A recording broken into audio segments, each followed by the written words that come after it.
నమస్తే, welcome to our channel. నేను మీ ప్రియాంకారావు. బాలకృష్ణ ఆయన గురించి చెప్పాలంటే ఇక రోజుల తరబడి చెప్తూ ఉంటారు. మరి బాలకృష్ణ గారు 50 ఏళ్ళు అయింది ఈ ఇండస్ట్రీలోకి వచ్చి. ఎన్నో సినిమాలు చేశారు, ఎన్నో క్యారెక్టర్లు చేశారు, ఎంతో మందికి ఆయన ఇన్స్పిరేషన్గా ఉన్నారు. రియల్ లైఫ్లోని రెండిట్లో కూడా. మరి ఇప్పుడు ఆయనకి గొప్ప అరుదైన గౌరవం దక్కింది.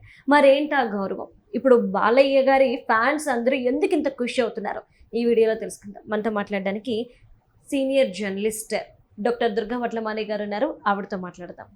నమస్కారం మేడం. నమస్తే అండి. మ్యామ్, బాలయ్య బాబు గారికి ఒక అరుదైన గౌరవం దక్కింది ఈరోజు. దీంతో ఆయన అభిమానులు ఇటు సినీ ఇండస్ట్రీ అంటే ముఖ్యంగా తెలుగు సినీ ఇండస్ట్రీ పండగ చేసుకుంటున్నాయి. ఏంటా ఆ గౌరవం? మీరు చెప్పినట్టుగా బాలకృష్ణ గారికి ఢిల్లీ అంతర్జాతీయ ఫిలిం ఫెస్టివల్ వాళ్ళు లైఫ్ టైమ్ అచీవ్మెంట్ అవార్డు ప్రకటించారు. అది ఆయన ఢిల్లీ ముఖ్యమంత్రి రేఖా గుప్తా గారి చేతుల మీదుగా అందుకున్నారు. మీరు అన్నట్టుగా 50 ఏళ్ళు, 5 దశాబ్దాలు సినిమా ఇండస్ట్రీలో ఉండడం అంటే మాటలు కాదు. తాతమ్మ కలతో మొదలైంది వారి ప్రస్థానం అనుకుంటా. అందులో క్యారెక్టర్ ఆ సినిమా చాలా బాగుంటుంది. దాసరి నారాయణరావు గారు తీశారు. భానుమతి గారు, ఎన్టీఆర్ గారు యాక్ట్ చేశారు అందులో.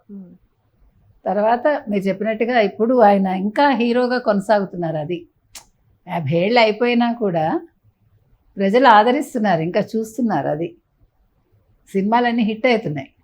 అది ఇంకా గొప్ప విషయం కదా.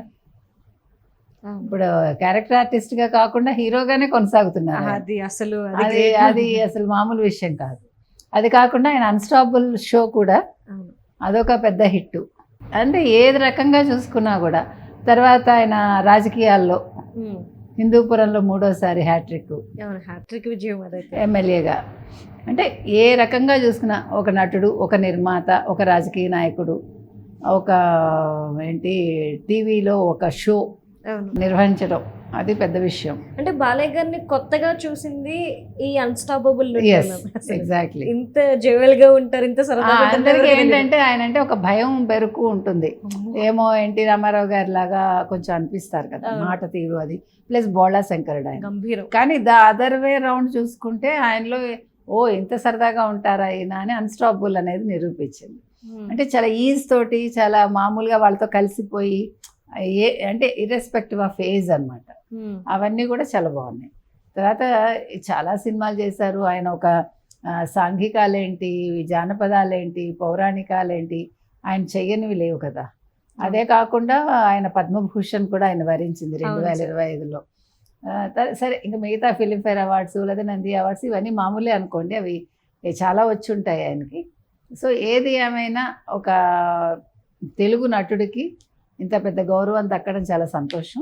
ఈయనతో పాటు షర్మిలా ఠాగూర్కి కూడా లైఫ్ టైమ్ అచీవ్మెంట్ ఇచ్చారు. తర్వాత దివంగత ధర్మేంద్రకు కూడా వచ్చింది. ధర్మేంద్ర చాలా అద్భుతమైన నటుడు ఆయన కూడా. సో అలాంటి లెజెండ్స్ సరసన ఈయన తీసుకోవటం అనేది ముదావహం. అంటే మ్యామ్, బాలయ్య గారు వయసున్న ఎవరైతే హీరోలు ఉన్నారో ఇప్పుడు ఫాదర్ క్యారెక్టర్స్, విలన్ క్యారెక్టర్స్ చేస్తున్నా, కానీ ఇంకా హీరోగా యాక్సెప్ట్ చేస్తున్నారు. అదే కదా, ఇప్పుడు ఒక బాలకృష్ణ, ఒక చిరంజీవి, ఒక వెంకటేష్, నాగార్జున, ఆ నలుగురు అలాగే కొనసాగుతున్నారు హీరోలుగా. అది గ్రేట్నెస్. ఇప్పుడు ఒక ఇండస్ట్రీలో ఇంతమంది ఒకే ఏజ్ వాళ్ళు ఆల్మోస్ట్ కొంచెం అటు ఇటుగా హీరోలుగా ఉండడం అనేది మామూలు విషయం కాదుగా. ఇది ఏ ఇండస్ట్రీలోనూ లేదేమో ఇలాగా చెప్పాలంటే. ఇది కూడా ఒక రికార్డే నన్ను అడిగితే. బాలయ్య గారు అన్ని రికార్డ్స్ బద్దలు కొడుతున్నారు ఈ మధ్యన. అంటే దీనికి ఎక్కువ బూస్టప్ ఇస్తుంది ఎవరంటే కూతుళ్ళు సపోర్ట్ ఎక్కువగా ఉంది అంటున్నారు. ఇదే ఆయన అవార్డులో వరిస్తుందా? అవును. అందులో రెండో కూతురు సినిమా పరంగా అమ్మాయి కూడా ఇంట్రెస్ట్ ఉంది. పెద్ద అమ్మాయి అఫ్ కోర్స్ తను బిజినెస్ లో ఉంది, అమ్మాయి బ్రాహ్మణి. సో పిల్లలు కూడా అందులో రెండో అమ్మాయి కూడా చాలా ముద్దుగా ఉంటుంది. రీసెంట్ గా యాడ్ అసలు బాలయ్య అందుకుంది. అందరూ యాడ్తో ఆగిపోయిందని బాధపడ్డారు. అసలు అంటే ఎవరు ఎక్స్పెక్ట్ చేయలేదు.